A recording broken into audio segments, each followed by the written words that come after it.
Hello बच्चों, let's see the question. A gas is heated at a constant pressure. The fraction of heat supplied used for external work is, here we have given four options. Now to answer this question, first we will discuss here the key concept, and here the key concept is given as first law of thermodynamics, which is given as del Q equals del U plus minus del W. और यहाँ पे जो del U है इसको भी हम plus minus sign के साथ लिखते हैं और डेल क्यू को भी।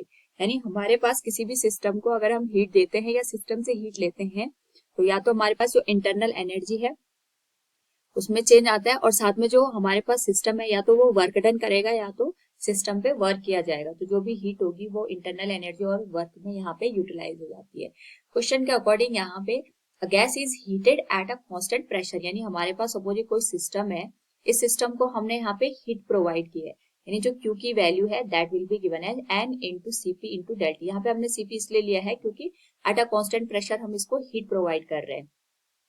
नाउ यहाँ पे क्वेश्चन के according the fraction of heat supplied use for the external work, हमें यहाँ पे जो एक्सटर्नल वर्क है इसके लिए यहाँ पे वैल्यू फाइंड आउट करनी है in terms of the gamma. Gamma is a ratio of the adiabatic जो हमारे पास कांस्टेंट है, जिसको हम यहाँ पे Cp बाई Cv से इंडिकेट करते हैं, और Cp की वैल्यू हमेशा Cv से ज्यादा होती है। Cp is specific heat at constant pressure and Cv is the specific heat at constant volume.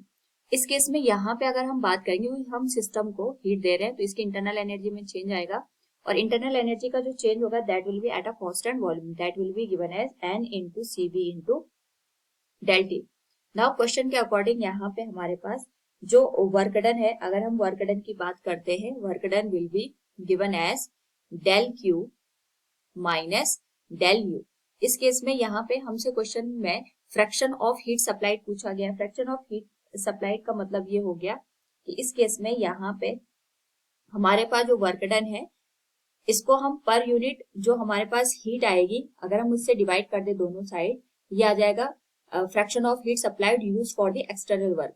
यानी ये तो पूरा वर्क डन आ गया, अगर हमने दोनों साइड को हीट से डिवाइड कर दिया तो ये हमारे पास यहाँ पे जितनी हीट सप्लाइड की गई है उसके रिस्पेक्ट में वर्क डन को शो कर रहा है। इसको हमने यहाँ पे डेल क्यू से डिवाइड किया तो ये 1 के बराबर आ गया, and this will be given as del U divided by del Q.